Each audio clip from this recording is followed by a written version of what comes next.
Greetings everyone, my name is Gigi and this is Let's Build, wherein I build a Lego set timed to different media and talk about the facts concerning the topic of the build. Today's build is the Lego Indiana Jones and the Temple of the Golden Idol versus the game Indiana Jones's Greatest Adventures from the Super Nintendo. The footage I am using from this game is for science educational research purposes. My content is transformative and protected under fair use. All footage is time-lapse with commentary. There will be spoilers for Indiana Jones. You have been warned. Specifications of the Lego set. Ready to enjoy some movie nostalgia? Pay homage to Indiana Jones as you build and display this highly detailed LEGO Temple of the Golden Idol set. Immerse yourself in a rewarding building experience while you assemble the thrilling opening scene from Raiders of the Lost Ark and proudly display on a shelf. Interactive Indiana Jones movie scene.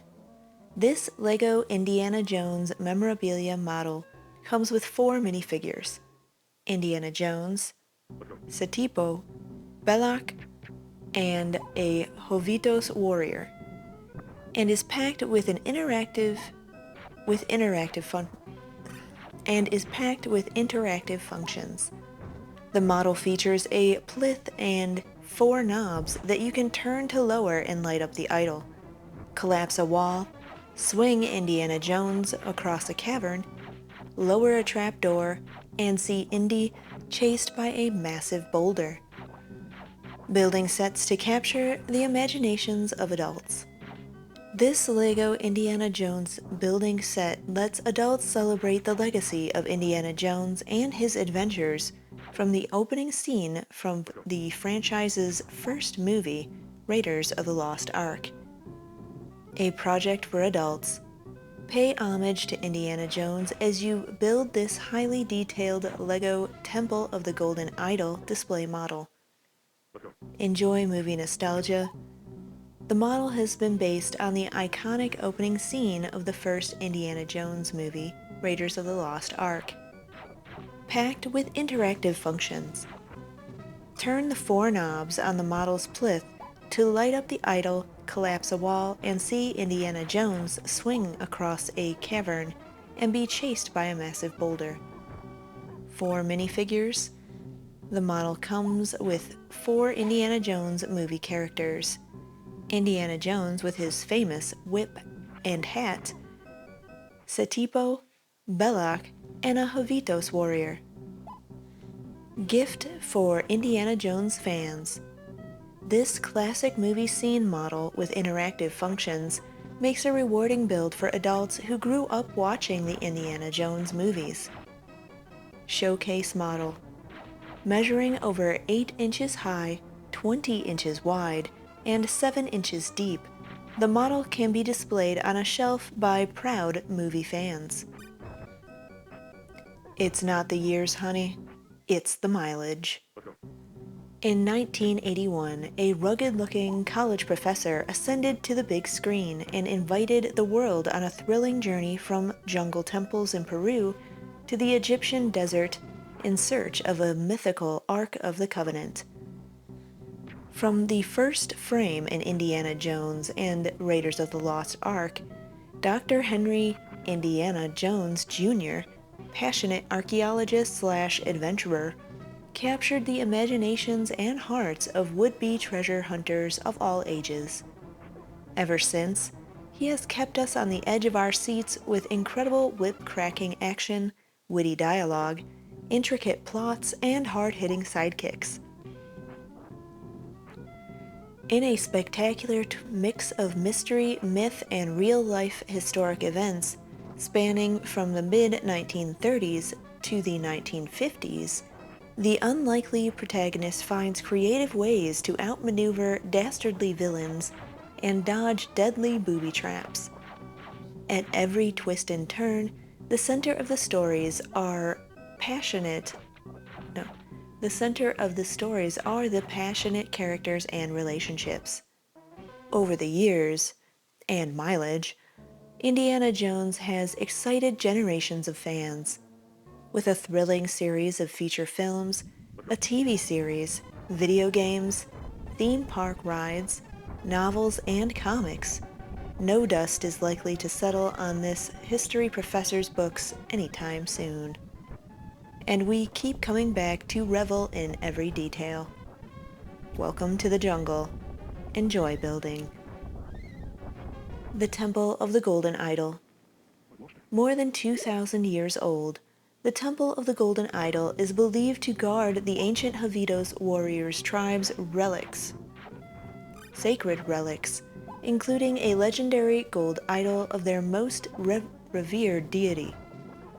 Undeterred by the failures of previous expeditions and the betrayal of his sketchy hired helpers, Indiana Jones pursues the precious archaeological treasure at the behest of the National Museum. Designed for warrior rite of passage rituals and to protect it against intruders, the temple is riddled with treacherous booby traps, pitfalls, poisonous darts, and, not least, a giant boulder. Side note here, I'm pretty sure they meant to say last but not least, but I am reading it how it was written in the manual. Armed with ragged map and a talent for thinking on his feet, Jones eludes every obstacle until the final trap causes the temple to collapse. His arch-nemesis, fellow archaeologist Rene Belloq, snags the idol and Jones is forced to flee from the enraged Hovitos Warriors. 1981, Raiders of the Lost Ark. Indiana Jones and his feisty ex-flame, Marion Ravenwood, dodge booby traps, fight Nazis, and stare down snakes in their incredible worldwide quest for the mythical Ark of the Covenant. 1984, Temple of Doom. A mission to recover a sacred Indian Sankara stone leads Jones and sidekicks Short Round and Willie Scott to the ancient Penkot Palace and the terrifying Thuggee cult. 1989, Last Crusade. In search of his missing father, Professor Henry Jones Sr., Indiana Jones teams up with the beautiful Dr. Elsa Schneider to rescue his father and locate the sacred Holy Grail before the Nazis do. 2008, Kingdom of the Crystal Skull. Indiana Jones grudgingly reunites with Marion Ravenwood and son, Mutt Williams, as they cross paths with a cunning Soviet military scientist obsessed with finding the crystal skull of Akator. Lights, Lego bricks, action. This is one of the most iconic movie scenes of all time. It really encapsulates everything great about Indiana Jones. Treasure hunting adventure, booby-trapped temples, and daring escapes.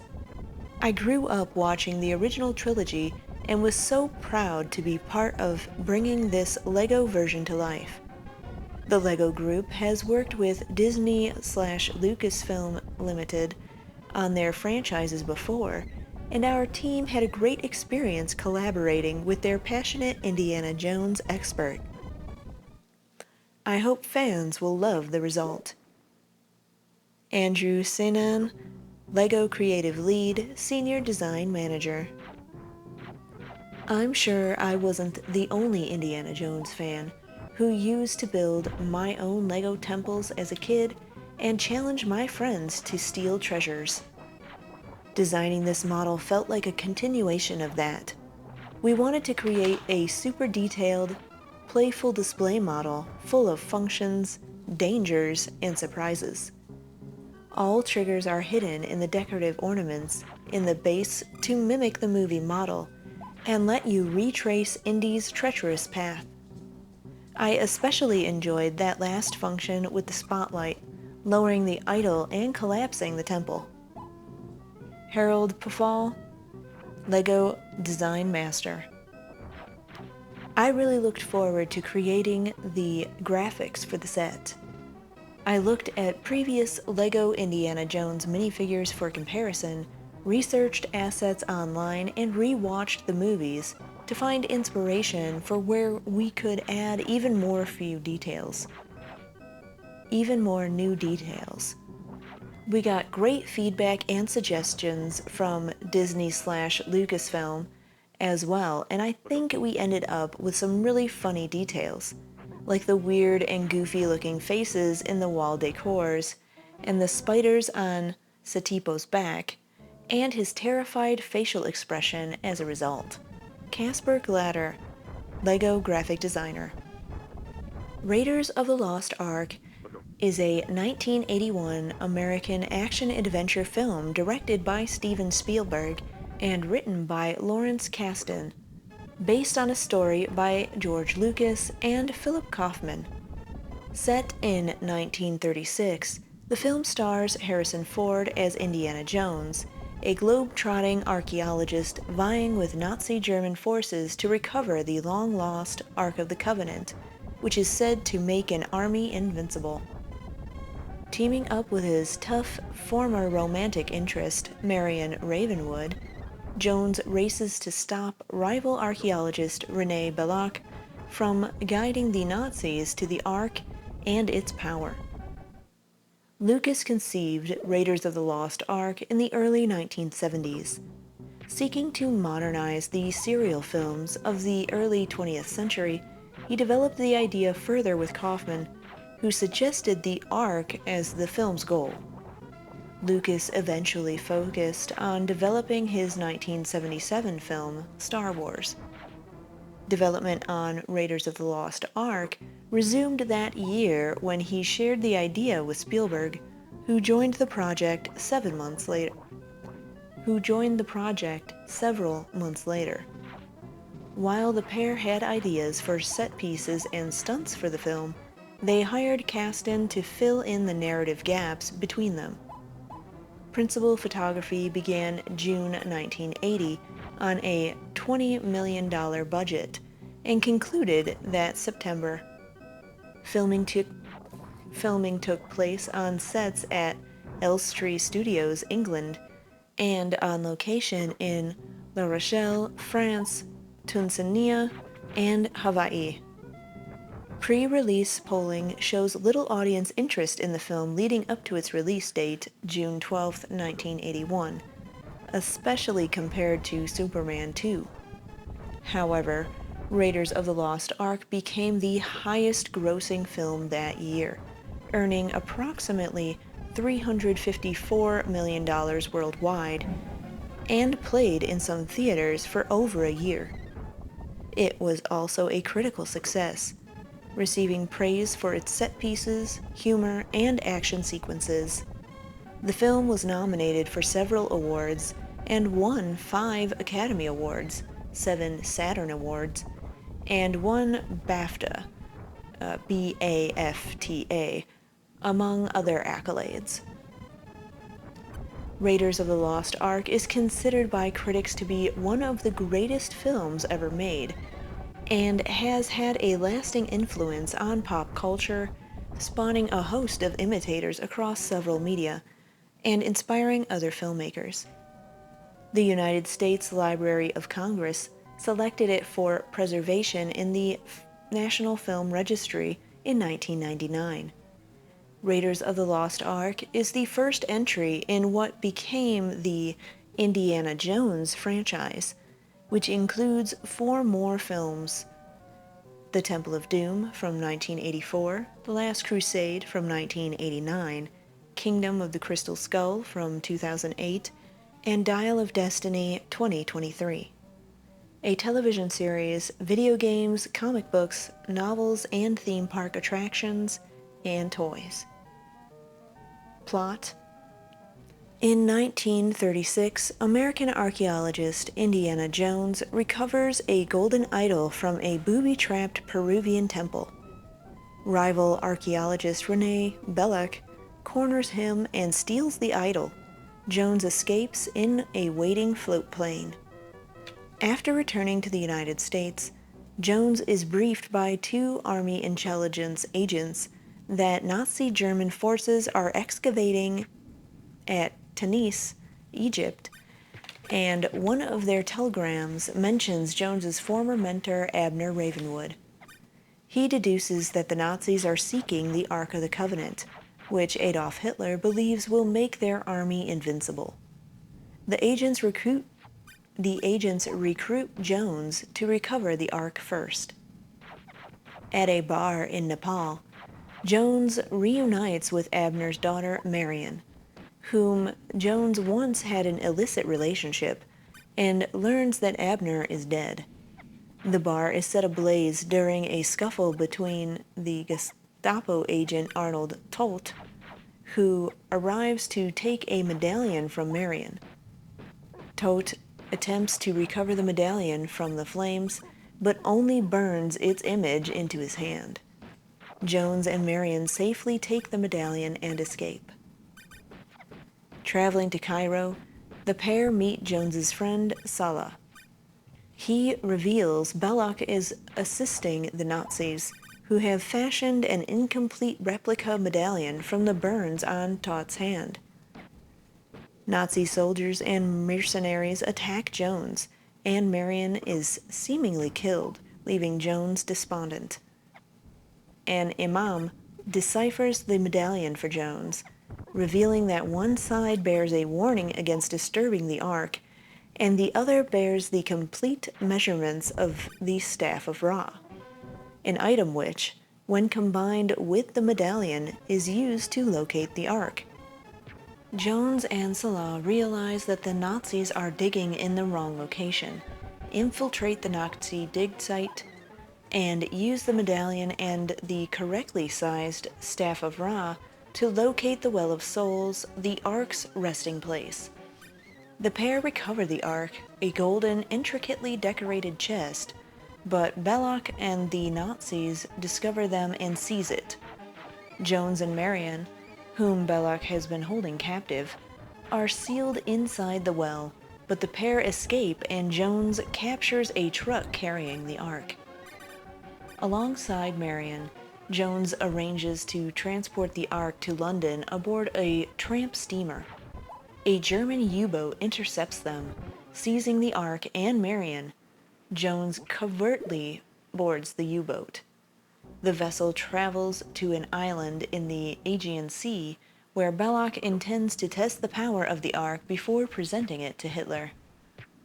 On the island, Jones ambushes the Nazi group and threatens to destroy the Ark, but surrenders after Belloq deduces that he would never destroy something so historically significant, also surmising that Jones wants to know if the Ark's power is real. The Nazis restrain Jones and Marion at the testing site as Belloq ceremoniously opens the Ark, but finds only sand inside. At Jones's instruction, he and Marion close their eyes to avoid looking at the open Ark, and as it releases spirits, fire, and bolts of energy that kill Belloq, Todt, and the assembled Nazis before sealing itself shut. Jones and Marion open their eyes to find the area cleared of bodies and their bindings removed. Back in Washington, D.C., the United States government rewards Jones for securing the Ark. Despite Jones's insistence, the agents state only that the Ark has been moved to an undisclosed location for top men to study. In a vast warehouse, the Ark is crated up and stored among countless other crates. Filming. Principal photography began on June 23, 1980. Filming took place on location in La Rochelle, France, Tanzania in North Africa, and Hawaii, and on sets at Elstree Studios, England. Elstree was chosen because it was well-staffed with artists and technicians who had worked on Star Wars. On-location shooting cost around $100,000 a day in addition to crew salaries.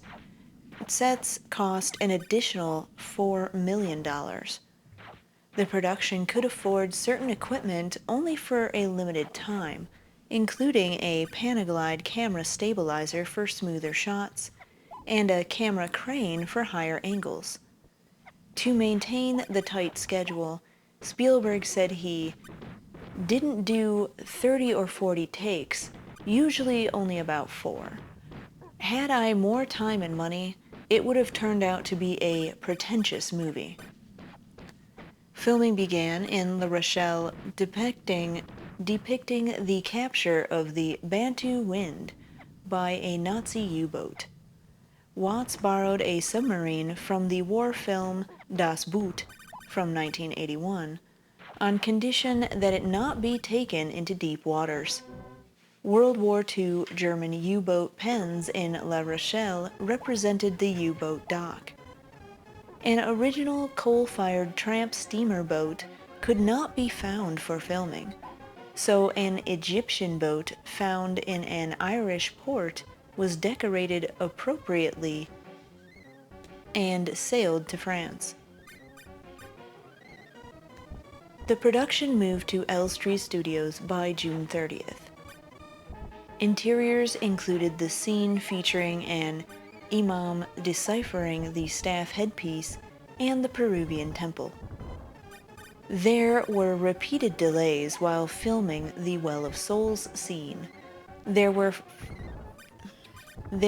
too few snakes, a lack of anti-venom, and director Stanley Kubrick's daughter Vivian called the Royal Society for the Prevention of Cruelty to Animals, the RSPCA, about the treatment of the snakes. The interior of Jones's school was filmed at the Royal Masonic School for Girls in Rickmansworth in Hertfordshire. The exterior was the University of the Pacific in California. Tunisia was used to portray Egypt. Spielberg described this phase as one of his worst filming experiences. The temperature was often over 130 degrees Fahrenheit, and over 150 crew members became sick with amoebic dysentery from the local food. Spielberg was one of the few to remain healthy because he ate food and water he brought from England. Lucas also suffered a severe sunburn and facial swelling. The Cairo village was filmed in the city of Kairouan. A day of filming was lost there because over 300 TV antennas had to be removed from the surrounding houses. Budget constraints affected Spielberg's desire to have 2,000 extras as diggers. He had to settle for 600. Stuntman Terry Richards, who portrayed the swordsman nonchalantly dispatched by Jones, spent weeks practicing sword skills for an extended fight scene. Ford was unable to perform for long periods while suffering from dysentery, and it was decided to shorten the fight scene significantly. The Sidi Boulal Canyon near the city of Tonzur is where a rocket launcher-equipped Jones confronts the Nazis for the Ark. Lucas had used the canyon in Star Wars to portray the planet Tatooine. During the scene, a fly crawled onto Freeman's lip during his dialogue, but he continued to deliver his lines. Although it appears to be eaten, Freeman clarified that it did fly away. In late September, filming moved to Hawaii for exterior shots for the film's Peruvian opening. The Paramount logo dissolving into a natural mountain was an improvisation by Spielberg based on his own childhood habit of doing the same while making films. The mountain is Kalalea. The mountain is Kalalea Mountain on the island of Kauai. Although the scene appears to be a single location, it was shot across 10 areas of Hawaii, including the Hilea National Wildlife Refuge. It was originally more elaborate and longer, featuring an added betrayal by one of Jones's guides, resulting in a fight, and it had more dialogue. This was deemed unnecessary and removed for tighter pacing for the sequence. The cave's exterior was considered a perfect location, though a nearby pool was a mosquito breeding ground. Even with anti-mosquito equipment, the crew was bitten. The donkeys used for the trek suffered lameness. It was difficult to find replacements, and eventually a pair of gray donkeys were painted brown with colored hairspray and flown by helicopter to the Napali Coast State Park to finish the scene. The loosely detailed script led to much improvisation. Where the script described 3 people talking in a room, in the film it took place in a quarry alongside 500 extras. Scenes like a student of Jones's flashing the "love you" message written across her eyelids and Marion putting on a dress to conceal a weapon were also improvised. Alan believed the latter scene focused on her character seducing Belloq, undermining her loyalty and love for Jones. She and Freeman collaborated to develop the idea of Marion getting Belloq drunk instead. Alan, Lacey, Freeman, and Rhys Davies often spent time together between filming to talk and discuss their characters. Alan described Ford as a private person who would not discuss his character in detail, and it took her a while to adapt to his working style. Filming concluded in September 1980, after 73 days. Lucas described it as the film he had the fewest problems with because of the lack of studio interference. Music. John Williams composed the score for the Raiders of the Lost Ark. He said the music did not have to be serious for the film and was instead theatrical and excessive. Williams spent a few weeks working on the Indiana Jones theme, more commonly known as the Raiders' March, that plays during the main character's heroic scenes. 2 separate pieces were played for Spielberg, who wanted to use both. These pieces became the main theme and the musical bridge of the Raiders' March.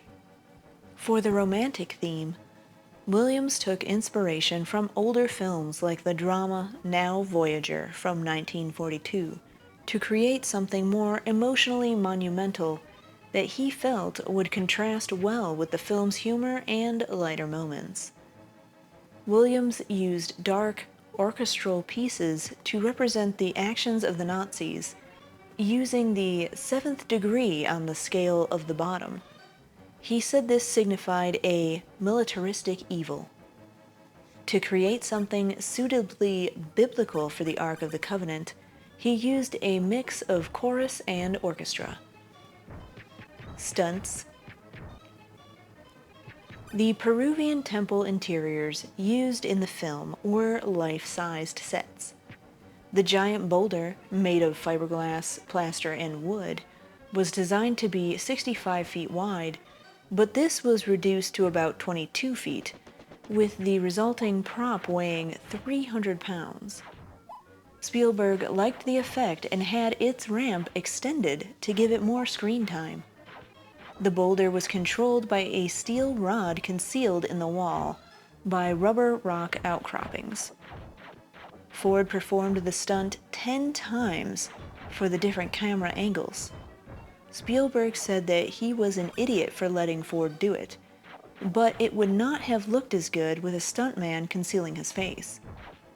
Ford performed as many of his stunts as were allowed through Raiders, suffering various injuries. The tarantulas on Molina's body would not move because they were male and non-aggressive. A female spider was put on his chest to encourage movement. Abandoned ideas for the temple included a crushing wall trap and a pit concealed by spiderwebs. The golden idol also had a mechanically operated eyes that would follow Jones. For the last part of the scene where Jones flees by plane, The first take ended in near disaster when the plane crashed from a height of 20 feet, because Ford's dangling leg was blocking the aircraft's right flap. Filming the Well of Souls scene was delayed initially by a lack of snakes. There were 500 to 600 snakes to use for close shots and some mechanical snakes for wider shots, but Spielberg wanted more. A request was made to snake handlers from around London and Europe who produced between 6,000 and 10,000 snakes in a few days. Afterward, they struggled to obtain anti-venom, with local supplies having expired. It had to be imported from India. Many of the snakes were harmless grass snakes or non-venomous pythons, but the cobras were positioned behind plexiglass to protect the cast and crew. Also present among the snakes were legless lizards. The stage doors were kept open during filming for quick access to a waiting ambulance. Spielberg recounted that Alan was so scared that she could not scream on cue. He dropped a dead serpent on her to elicit a genuine reaction. When Alan said she had gotten used to the creatures after 3 to 4 days. Animal handler Steve Edge donned a dress and shaved his legs to stand in for Alan at specific points. Vivian Kubrick's complaint to the RSPCA about the perceived poor treatment of the snakes required production to cease while safeguards were added. Reynolds and production artist Ron Cobb created the BV-38 flying wing, based on the Horton Ho 22-9 and the Northrop N1M and the Vought V173.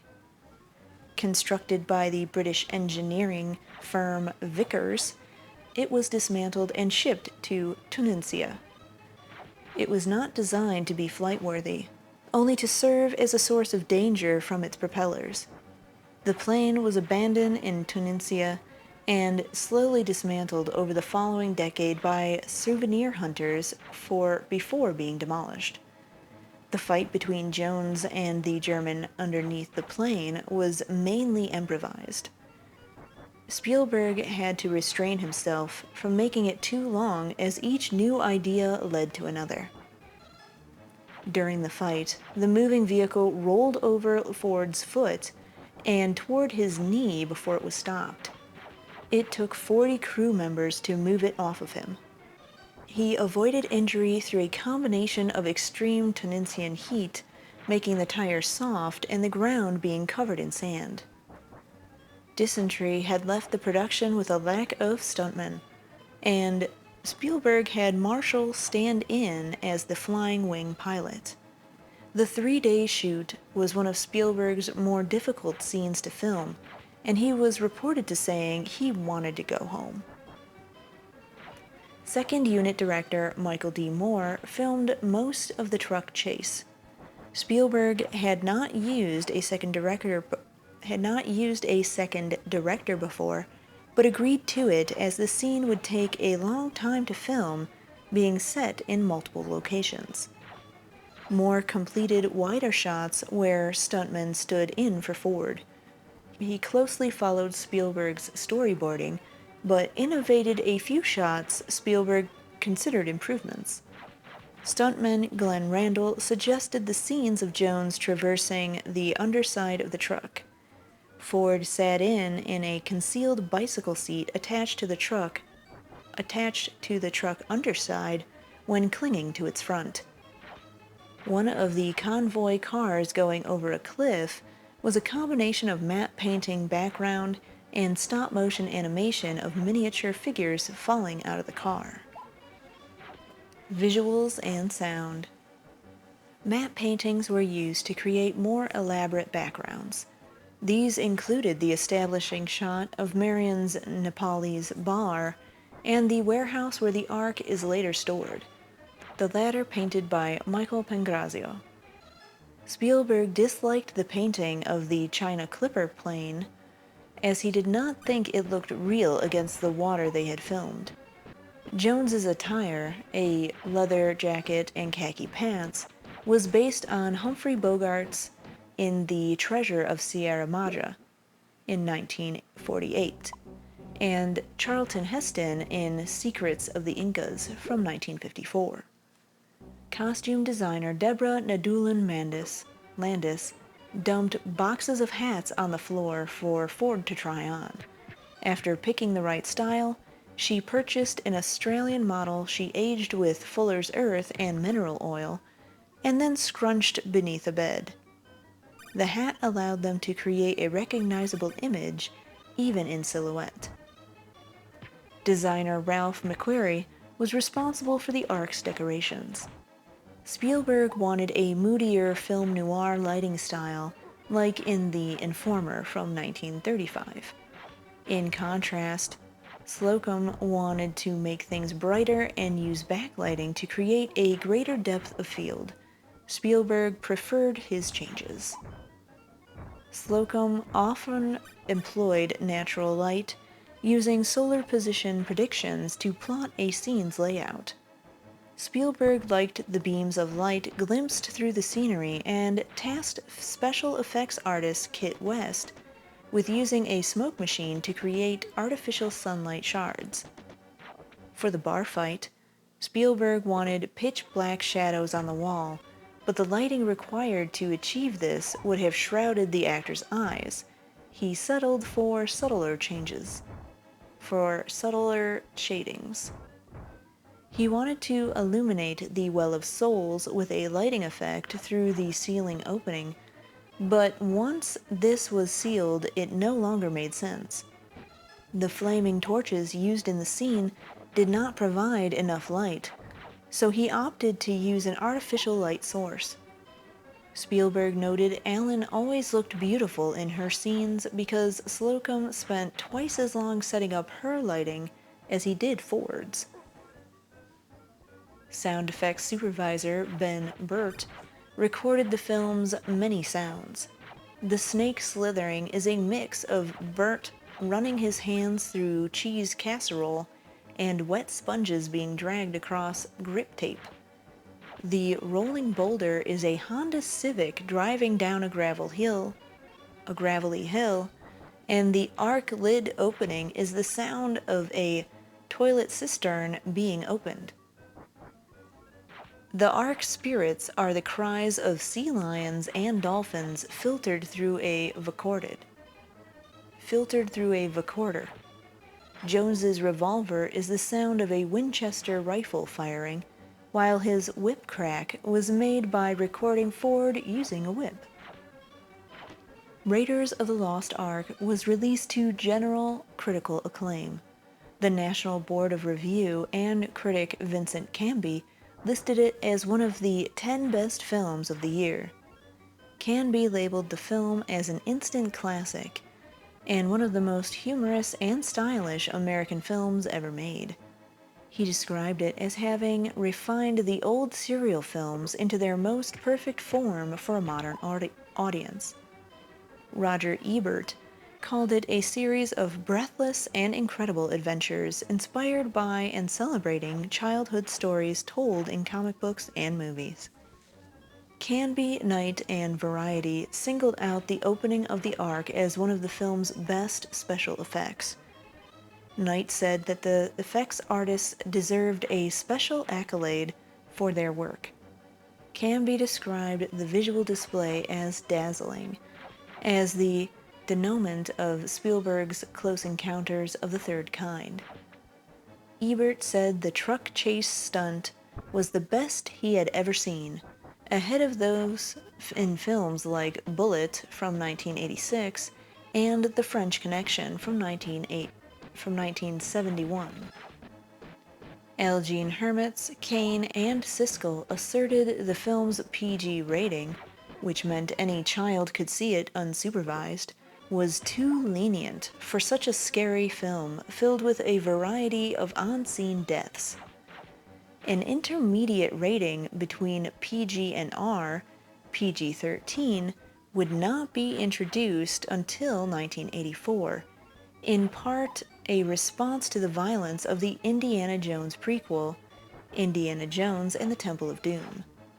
Some children were reported to having suffered nightmares afterwards. Indiana Jones' Greatest Adventures is a 1994 platform video game released for the Super Nintendo Entertainment System, or SNES. It is a video game adaptation of the Indiana Jones films Raiders of the Lost Ark, Indiana Jones and the Temple of Doom, and Indiana Jones and the Last Crusade. The film was developed by Factor 5 and published by JVC Musical Industries. The story is told through cutscenes and text and is mostly faithful to the movies. Its release coincided with that of Super Star Wars: Return of the Jedi, also released by JVC and LucasArts, and in the same platform style as Super Star Wars Trilogy. Gameplay. The game is primarily action-based, and the player controls Indiana Jones through levels based on events in the films. Jones's main method of attack is his bullwhip, but he can also damage enemies by punching or rolling into them. Occasionally, a gun can be found that has unlimited ammo, and grenades are available in limited numbers. Besides attacking, the whip can also be used as a method of swinging across pits. Once in a while, the game breaks the mold from the typical action and plunges the player into various other types of gameplay, such as flying a plane, riding in a minecart, and going down a mountain in a raft. Indiana Jones's Greatest Adventures also uses the same engine as the Super Star Wars series, and is divided into 28 areas, many of them in side-scrolling view and others in driving stages. If Indy dies in an area, the player restarts from the beginning of the current area or at the last checkpoint. All three of the films are featured in the game, but Raiders of the Lost Ark is the only one playable upon starting the game. In order to play Temple of Doom and Last Crusade, passwords have been progressed through the game.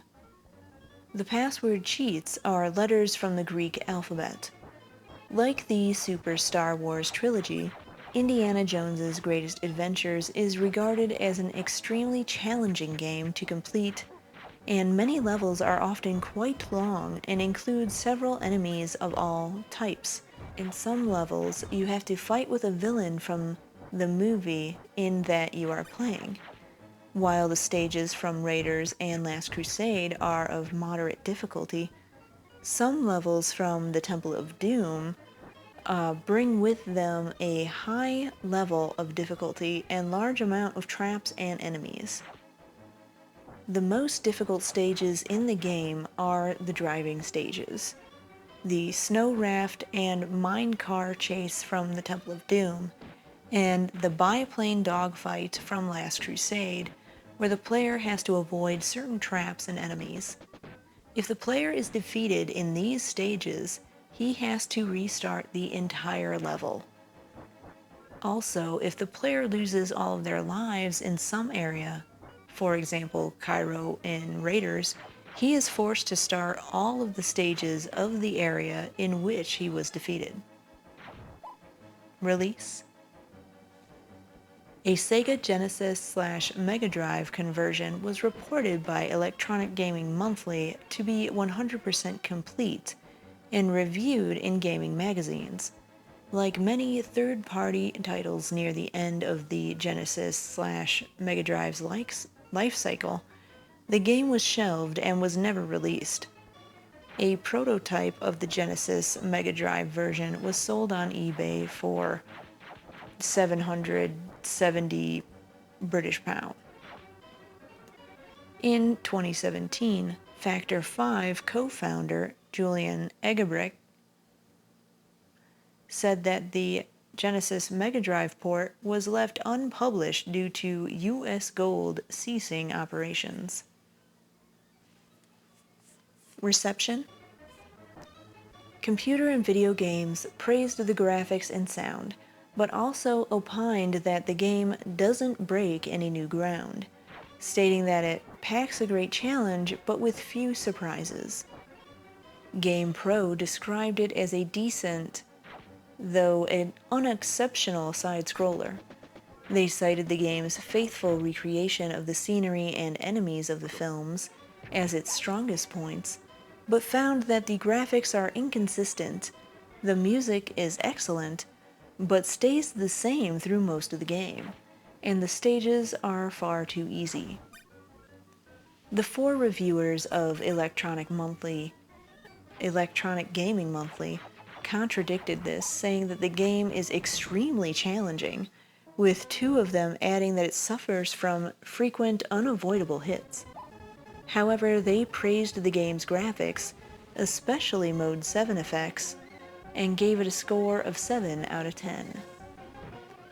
In a later review for Allgame, Brett Allen Weiss praised the gameplay and found it faithful to the films, although he gave criticism to the repetitive music and graphics being a bit choppy. In 2008, Levi Buchanan of IGN included it on his list of top 10 Indiana Jones games, calling it a great platformer that delivers a real challenge as well as faithful adherence to the heart and soul of each film. Buchanan praised the music and graphics. The recreation of classic themes is fantastic, and the looping never waters down their effectiveness. The sprite work is solid, the Mode 7 stuff is well done, and lots of great color choices really bring the game to life. The game was re-released for the Wii in 2009 as a virtual console game. This version was reviewed by Marcel Van Duin of Nintendo Life, who praised the graphics and music. Van Duin considered it one of the best Indiana Jones games ever. From the manual. Introduction. Grab your trusty whip and slash your way through all 3 Indy classics in this no-thrills-barred blockbuster adventure. If it happened in the movies, it happens here. The giant boulder from Raiders of the Lost Ark, the minecart chase from Temple of Doom, the 3 trials from The Last Crusade, Renee Belloq and Colonel Vogel. It's 3 times the action, all in one fully loaded game pack. Levels. Raiders of the Lost Ark. Indy is on the hunt for the Ark of the Covenant. Your journey will begin at the Chachapoyan Temple. Your goal is to retrieve the idol, but like in the movie, it's not going to be easy, especially with blowgun shooting natives, hidden traps, and the giant boulder in your way. Survive and your travels will lead you to the Raven Bar, Nepal's hotspot, to find Marion and the medallion. To Cairo, you'll meet Arabian swordsmen and killer monkeys, and take the hayride of your life to the Tanis dig site, and eventually to the Well of Souls, where the Ark awaits your arrival. And unfortunately, so does the devious Belloq. Good luck, Dr. Jones. Temple of Doom. First stop, Club Obi-Wan. These mercenaries have their sights on you, so you'll need to use your Indy intuition and survive this one. From here, you'll find yourself using awnings as trampolines and dodging gunfire on the streets of Shanghai, racing down an icy cliff in a rubber raft, searching for the secret statue of Pankot Palace, leaping lava waterfalls, and slashing restless natives in the Temple of Doom. Then finally, it's time for some legendary indie theatrics in this no-holds-barred battle royale with Mola Ram first in a runaway minecart, then on the rickety rope bridge miles above the earth. The Last Crusade. The Last Crusade will be your true test, as the road to the Grail is jammed with danger. You'll begin your final adventure in the catacombs underneath the cathedral.